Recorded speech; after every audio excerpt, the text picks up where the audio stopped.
ఇప్పుడు ఎక్కడ చూసినా వీధి కుక్కలకు సంబంధించిన అంశంపై తీవ్ర చర్చ జరుగుతుంది.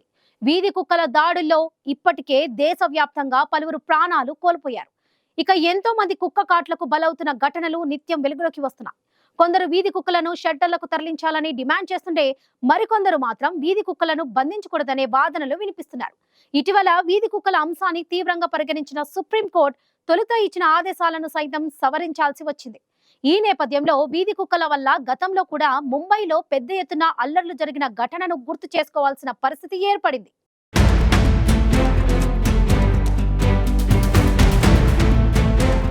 ప్రస్తుతం దేశంలో ఉన్న పలు సమస్యల్లో వీధి కుక్కల సమస్య కూడా ఒకటి. వినడానికి ఇది కొంచెం వింతగా అనిపించినా ఇదే నిజం. వీధి కుక్కల దాడులు ఆ స్థాయిలో జరుగుతున్నాయి.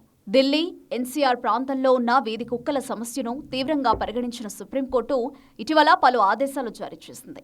రెబీస్ వ్యాధిగ్రస్త కుక్కలను షెల్టర్లకే పరిమితం చేయాలని, మిగిలిన వాటికి టీకా వేసి వదిలిపెట్టాలని సుప్రీంకోర్టు ఆదేశించింది. అయితే అంతకుముందు ఢిల్లీ, ఎన్సీఆర్ ప్రాంతంలోని వీధి కుక్కలన్నింటినీ షెల్టర్లకు తరలించాలని ఆదేశించగా వాటిపై జంతు ప్రేమికుల నుంచి తీవ్ర అభ్యంతరాలు వ్యక్తమయ్యాయి. ఈ నేపథ్యంలో వీధి కుక్కల అంశంపై మరోసారి విచారణ జరిపిన సుప్రీం ధర్మాసనం వ్యాధిగ్రస్త కుక్కలను మాత్రమే షెల్టర్లకు తరలించాలని ఆదేశించారు.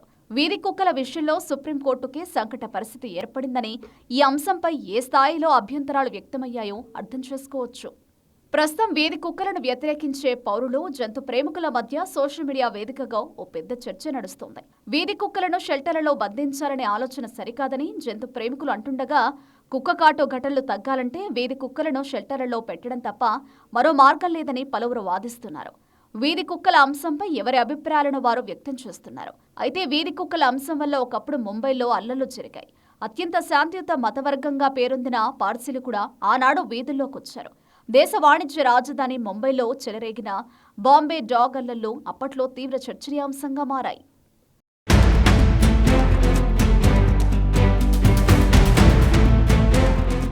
ప్రస్తుతం ముంబైలో దాదాపు 50,000 మందికి పైగా పార్సీలు ఉన్నారు. కానీ 1826 నాటికి ముంబైలో 10,000 మంది పార్సీలే ఉండేవారు.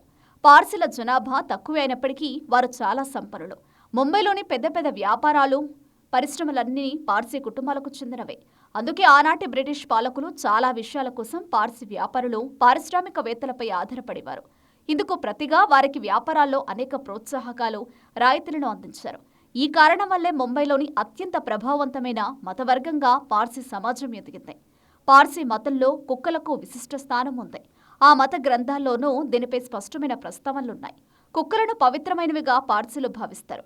భూమిపై బతికి ఉన్నన్ని రోజులు మనిషి చేసే మంచి పనులే అతనికి స్వర్గాన్ని సాధించి పెడతాయని పార్సీలు నమ్ముతారు. మనిషి చనిపోయాక అతడి ఆత్మ స్వర్గానికి వెళ్లే మార్గంలో చిన్వత్ అనే పేరు కలిగిన ఒక వంతెన ఉంటుందని పార్సీ మత గ్రంథాల్లో ప్రస్తావన ఉంది. నేరుగా స్వర్గలోకానికి కనెక్ట్ అయి ఉండే ఈ వంతెనకు కాపలాగా 2 కుక్కలుంటాయని పార్సీలు విశ్వసిస్తారు. 2 కళ్లకు సరిగ్గా ఎగువ భాగంలో కన్ను ఆకారంలో మచ్చను కలిగి ఉండే కుక్కలకు ప్రత్యేక శక్తులుంటాయని పార్సీలు నమ్ముతారు. ఎవరైనా పార్సీలో చనిపోతే ఇలాంటి ప్రత్యేకమైన కుక్కను తీసుకొచ్చి దానికి అత్యంత సమీపం నుంచి డెడ్ బాడీని చూపించే సంప్రదాయం ఉంది. 1832వ సంవత్సరంలో బ్రిటిష్ పాలకుల హయాంలో ముంబైలో వీధి కుక్కల దాడులు తీవ్రమైన నేపథ్యంలో ఎంతో మంది కుక్క కాట్లకు గురయ్యారు. పలువురు రెబీస్తో చనిపోయారు. దీనిపై ప్రజాగ్రహం పెల్లుబిక్కింది. ఈ నేపథ్యంలో ఆనాటి ముంబై పోలీస్ మెజిస్ట్రేట్ సంచలన ఆదేశాలు జారీ చేసింది. ప్రజల ప్రాణాలకు హాని కలిగిస్తున్నందున వీధి కుక్కలను చంపొచ్చని నిర్దేశించారు. ఎవరైనా కుక్కలను చంపినా వారికి బహుమతులు అందిస్తామని ప్రకటించారు.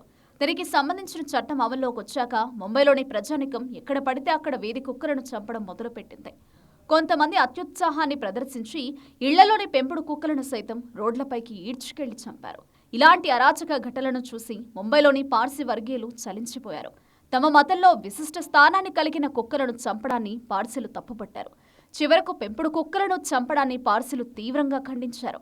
ఈ పరిస్థితుల నేపథ్యంలో బ్రిటిష్ ప్రభుత్వం మరో వివాదాస్పద నిర్ణయం తీసుకుంది. కుక్కలను చంపేందుకు తామిచ్చిన గడువును పొడిగిస్తూ కీలక ప్రకటన విడుదల చేసింది.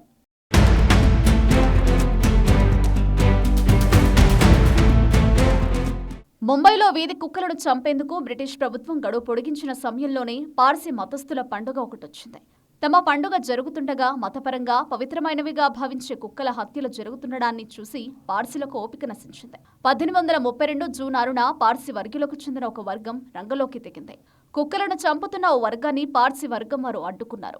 అంతటితో ఆగకుండా కుక్కలను చంపడానికి వ్యతిరేకంగా నిరసన తెలుపుతూ నినాదాలు చేస్తూ పాదయాత్రగా సిటీ కోర్టు వద్దకు చేరుకున్నారు. కుక్కలను చంపడాన్ని ఇక ఆపాలంటూ పార్సీ వర్గం వారు నినదించారు. మరుసటి రోజున ముంబైలోని పార్సీలందరూ తమ వ్యాపారాలు పరిశ్రమలను మూసివేశారు. దీంతో దేశ వాణిజ్య రాజధాని ఆర్థిక వ్యవస్థ స్తంభించింది. తద్వారా ఆర్థిక వాణిజ్య అంశాల్లో తమ సత్తా ఏమిటో బ్రిటిషులకు పార్సీలు చూపించారు. అనంతరం పార్సీ మత పెద్దలతో ముంబైలోని బ్రిటిష్ పాలకులు చర్చలు జరిపారు. వీధి కుక్కలను చంపడానికి బదులుగా వాటిని నగరం అవతలి ప్రాంతాలకు తరలిస్తామని పార్సీలకు హామీ ఇచ్చారు. దీంతో పార్సీలు శాంతించారు. ఇక ఇప్పటి విషయానికి వస్తే ఢిల్లీతో పాటు ఎన్సీఆర్లోని వీధి కుక్కల సమస్యను సుప్రీంకోర్టు ధర్మాసనం తీవ్రమైన అంశంగా పరిగణించింది. ఢిల్లీలో ప్రతిరోజు సగటున 2000 కుక్కకాటు ఘటనలు జరుగుతుండటంతో ఈ అంశాన్ని సుమోటోగా విచారణకు స్వీకరించింది. ఈ ఏడాది ఆగస్టు 11న దేశ సర్వోన్నత న్యాయస్థానం కీలక ఆదేశాలు జారీ చేసింది.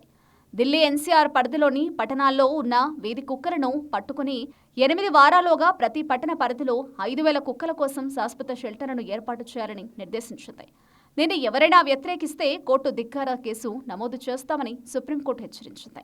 వీధి కుక్కల పునరావాసాన్ని వ్యతిరేకించే జంతు ప్రేమికులను సైతం ఆ రోజున సుప్రీంకోర్టు ధర్మాసనం మందలించింది. కుక్కకాటుతో రెబీస్ వ్యాధి బారిన పడి చనిపోయిన వారి ప్రాణాలను తిరిగి తీసుకొస్తారా అని ప్రశ్నించింది. జంతు ప్రేమికుల ఆందోళన నేపథ్యంలో స్పందించిన సుప్రీంకోర్టు ప్రధాన న్యాయమూర్తి జస్టిస్ బిఆర్ గవాయ్ ఆగస్టు 11న జారీ అయిన ఆదేశాలను సమీక్షించమని మరొక ధర్మాసనానికి సూచించారు. ఈ ధర్మాసనంలో సుప్రీంకోర్టు న్యాయమూర్తులు justice Vikram Nath, justice Sandeep Mehta, justice N V అంజారియా ఉన్నారు. ఆగస్టు 11న జారీ అయిన ఆదేశాల అమలును ఈ ధర్మాసనం వెంటనే నిలిపివేసింది. నాటి ఆదేశాల్లో కీలక మార్పులు చేసి ఆగస్టు 22న ఆర్డినెన్స్ను జారీ చేసింది. రెబీస్ లేదా దూకుడు ప్రవర్తన కలిగిన కుక్కలను మాత్రమే షెల్టర్లకు పంపాలని ఆదేశించింది. అయితే బహిరంగ ప్రదేశాల్లో కుక్కలకు ఆహారం పెట్టడంపై నిషేధం విధించింది. వీధి కుక్కలకు సంబంధించిన అన్ని పెండింగ్ కేసులను తమకు బదిలీ చేయాలని, వాటన్నింటినీ సమీక్షించి జాతీయ విధానం రూపకల్పనకు సూచనలు చేస్తామని సుప్రీంకోర్టు ధర్మాసనం వెల్లడించింది.